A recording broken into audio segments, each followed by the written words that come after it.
E aqui estão as casas de $1, e agora que o peso valorizou tanto, já custam 16 pesos cada uma, olha só.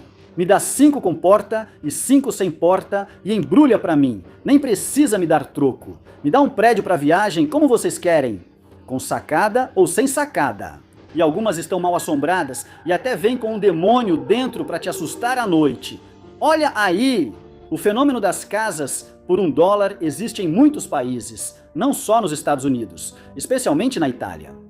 Todos nós vimos esses vídeos super virais, onde não só te davam as casas por $1 em algum vilarejo mágico italiano, mas também te pagavam para morar lá. A intenção por trás disso é a mesma, atrair população. No caso da Europa, é a falta de crianças. Quando a geração mais velha parte deste mundo sem deixar filhos, as cidades ficam vazias. No caso dos Estados Unidos, não é por falta de filhos. É principalmente por causa do alto índice de criminalidade, que as pessoas estão indo embora e os empregos também estão sumindo, deixando bairros inteiros quase vazios. Para o governo, continua custando o mesmo manter os serviços básicos para os poucos que ficam aqui, mas arrecadando muito menos em impostos sobre propriedade. E foi assim que surgiu essa ideia. Isso mesmo, por $1 ou 16 pesos eu levo o bairro inteiro. Vou até dar nome para as ruas. Olhem só, esta é a Avenida Super Saiyajin 3. Aqui, na esquina com o Boulevard Esferas do Dragão.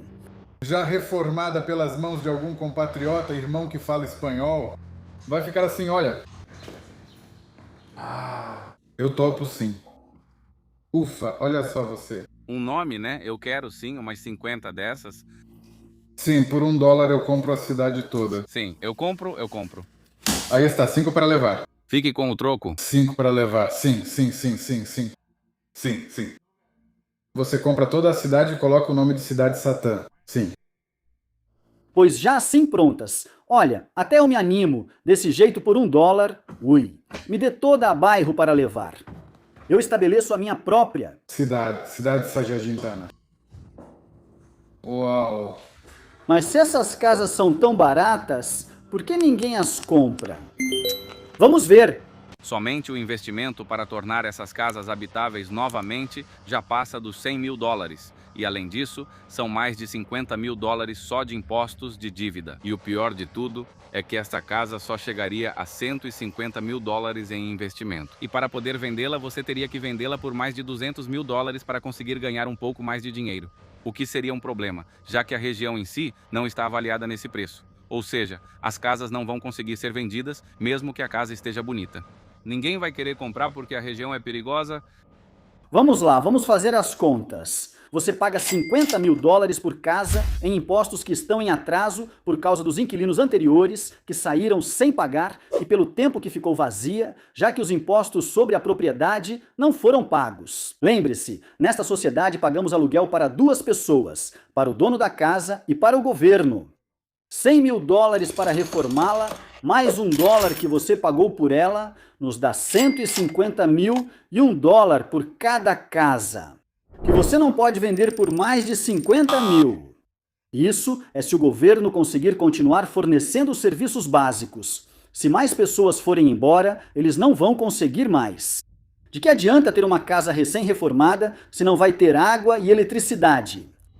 Quando você adiciona o tempo, o estresse e o risco, aí definitivamente você sai perdendo. Basicamente, o que o condado ou a cidade está fazendo é se livrar do problema e passar para outra pessoa. Então, quando você recebe esse problema e percebe a realidade que você precisa investir um monte de dinheiro para que seja habitável, o mais provável é que você acabe demolindo a casa, o terreno fique vazio, você receba essa multa porque não conseguiu reconstruí-la e, além disso, você perde o dinheiro investido e perde o dólar. Também é claro. O pior de tudo, você está fazendo o papel do governo com seu próprio dinheiro, algo que eles fariam com o dinheiro dos impostos, que não é deles. Quando a casa estiver reformada e pronta, você pagará mais impostos sobre a propriedade. Eles estão dizendo, e se, em vez de nós gastarmos, deixarmos que outro bobinho gaste? Vamos ver qual trouxinha se anima a fazer o nosso trabalho. O propósito deste programa é transformar os bairros em lugares como este. Olhem, bonito, habitável, com grama verdinha, com pessoas sorrindo nas janelas, com crianças brincando nas calçadas, onde se criam lembranças de infância. Algumas casas estão muito bonitas e bem reformadas, outras estão meio feias. Parece seguro. Tem um ou outro mendiguinho por aí daqueles que vendem pozinho mágico. Se você quiser comprar uma dessas casas por $1, tem 3 obstáculos principais: a reforma, o trabalho. É muita coisa e nem todo mundo sabe fazer. Mesmo que você contrate alguém para fazer isso, um empreiteiro, encanador, eletricista, ainda assim você precisa de experiência para supervisionar. O custo está alto, de verdade. Estamos falando de dezenas de milhares. E por último, a insegurança. Esses bairros não são seguros. Eu não gosto de falar mal dos lugares para onde vou, mas realmente são inseguros. Aí está, o custo, o risco, mais o crime. Vamos ver os 3. Vamos começar pela insegurança. Essa é a polícia de Baltimore, que está procurando alguém. Aquilo ali já foi vendido, olha só. Vendida. Mas não sei se vocês também querem levar o vendedor que está bem aqui na frente no carro vermelho. Aqui, olhem, essa foi reformada e alugada. Ali está a placa e está ao lado dessas que vão ser demolidas. Olhem, aqui estamos a poucos passos, a apenas alguns passos do centro de Baltimore. Se você descer essa rua caminhando, chega ao distrito comercial, Business District. Toda essa rua daqui para baixo está cheia de casas de $1. Neste bairro há muita atividade criminosa, muitas drogas, muitas pessoas com problemas de dependência, em situação de rua, muita indigência. Houve um declínio muito grande nas cidades americanas. Elas costumavam ser o sonho de quase todo mundo no mundo. E vejam, eu que sou de Chiapas, o estado mais pobre do México, se me perguntassem, você quer viver aqui? A verdade é que não. Me parece incrível, impensável, inimaginável que alguém do estado mais pobre do México prefira viver lá do que aqui, em uma das capitais do poder dos Estados Unidos. Tivemos que sair praticamente correndo, porque os caras, os empresários da esquina, já estavam nos vendo como concorrência para vender o produto deles. Sim, está muito quente por aqui. Eu tive que chegar perto e falar para ele sair dali, porque bem na esquina tinha um grupo de uns 5 caras que já estavam gritando coisas para ele, né? Sim. Eles estavam falando comigo, mas não, aí eu preferi garantir a segurança dele. Vamos continuar com o trabalho de renovação. Quanto será que é? Vamos conferir. Investir os $100 mil, bom, até que seria bom, mas investindo nessas casas, você não as torna habitáveis de novo. Olhem o dano. Aqui podem ver que já não há integridade estrutural.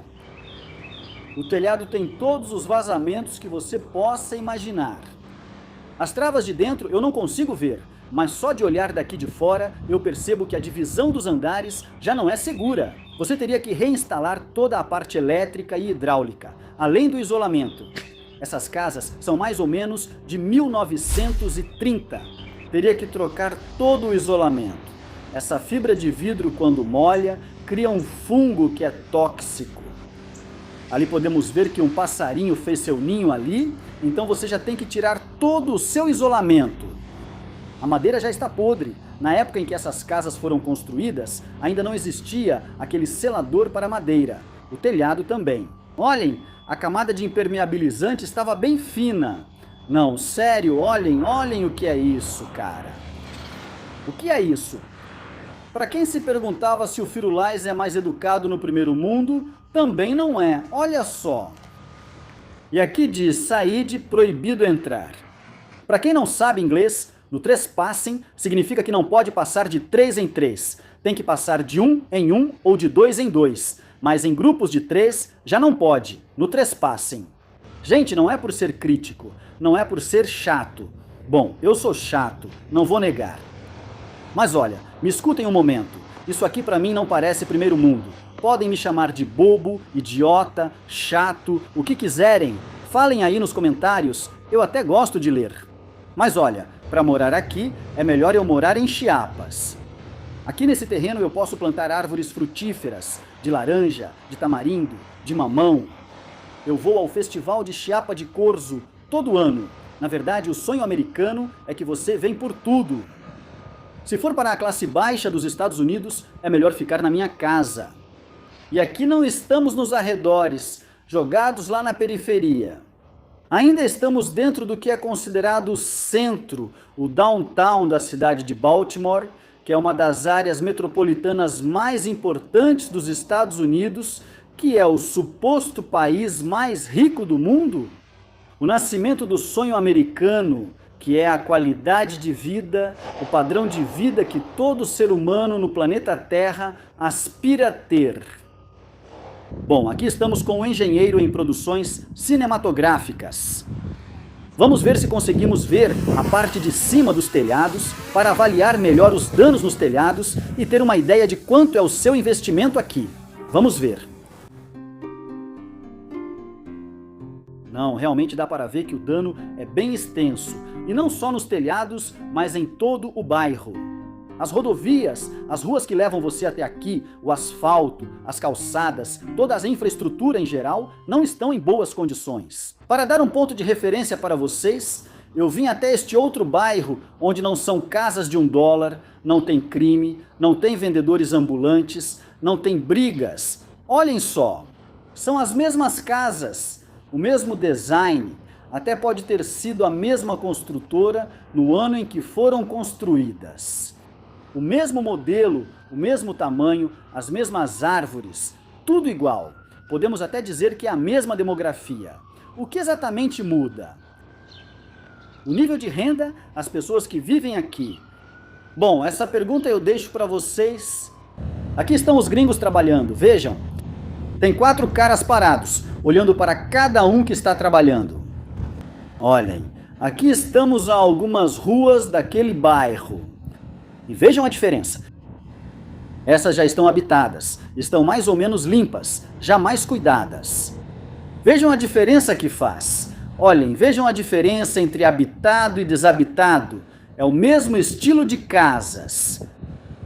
Eu até posso garantir para vocês, foram construídas aproximadamente na mesma década. E aqui já vemos famílias, habitantes, residentes. Ali está o conterrâneo, olhem. Por mais feia e destruída que a casa esteja, por mais investimento que ela precise, em um bairro como este, claro que eu me animo. Eu compraria 3. E por último, o preço. Nem todo mundo tem $150 mil para investir. E quem tem, não vai se arriscar tanto. Essa oportunidade de casas por $1 é para quem não tem nada a perder. E quem não tem nada a perder, também não tem nada para investir. A única maneira que eu vejo isso como viável é se você comprar todo o bairro. Tudo! Umas 6 quadras. Você derruba tudo e constrói apartamentos bons, de luxo, novos. E isso não dá para fazer sozinho. É muito investimento. Teria que ser um consórcio de várias empresas incorporadoras e construtoras, para que todos juntos, um grupo de investidores, aí sim daria para revitalizar toda essa área. Mas o governo da cidade tem que me garantir a segurança dos bairros. Porque é o único marketing que eu posso usar para vender as casas que acabei de construir, nas quais já investi tanto. Vou dizer para os meus compradores, este bairro é novo, limpo e seguro. E se, um ano depois de terem se mudado, já invadiram a casa deles para roubar umas 3 vezes e roubaram o carro deles da calçada umas 3 vezes, vão me processar. Vão dizer, esse incorporador me prometeu um bairro limpo. Então, se a cidade de Baltimore me garantir que vai ter segurança, policiais, com investidores suficientes, você pode transformar isso nisto. Mas tem que ser em conjunto. Assim, casa por casa, se você deixar o investimento de reabilitar cada casa para uma pessoa que está procurando um lugar para morar com sua família? Não. Por isso, minha previsão para a cidade de Baltimore é que ela vai continuar com os problemas que a trouxeram até aqui. Talvez outras áreas da cidade estejam bem, mas esses bairros não. O governo vai ter que perdoar primeiro os 50 mil de imposto atrasado. Esqueça eles. E vão ter que subsidiar aqueles que realmente quiserem se mudar para cá com pelo menos metade do que vão gastar. Assim, o investimento já não é mais 150 mil e sim 50 mil. E desse jeito, mais pessoas vão se animar. Se não fizerem isso, as ruas vão continuar assim, levando a cidade à falência. Mas essa é só a minha previsão. Essas paredes de concreto nas janelas e portas foram colocadas pela própria prefeitura da cidade de Baltimore. Isso é para evitar que pessoas se estabeleçam ilegalmente. Em inglês, isso é conhecido como squatting, e as pessoas que fazem essa atividade são chamadas de squatters. Agora, na América Latina, eu sei, imagino que cada país deve ter um nome diferente para essa atividade. Na parte do México de onde eu sou, de Chiapas, nós chamamos informalmente de paraquedistas e formalmente de assentamentos ilegais. Não sei como chamam no seu país. Se quiser comentar para que eu saiba, enriqueça meu vocabulário. E aqui temos nosso investidor latino em Baltimore. Você compraria uma casa por $1? Não. Ah, não. Explique para nós por que não, já na conclusão. Claro que sim. Casas por $1 não existem. É simplesmente algo para chamar atenção, para virar notícia e tudo mais. É necessário investigar a região, valorização, nível de violência, dificuldade de recuperar o investimento, entre outros fatores. Eu, pessoalmente, preferiria investir um pouco mais, mas que fosse em uma área um pouco mais segura, onde meu investimento estivesse mais protegido. Não quero investir em uma área só por ser barata e depois não conseguir recuperar o dinheiro, pois ninguém vai querer comprar o imóvel reformado.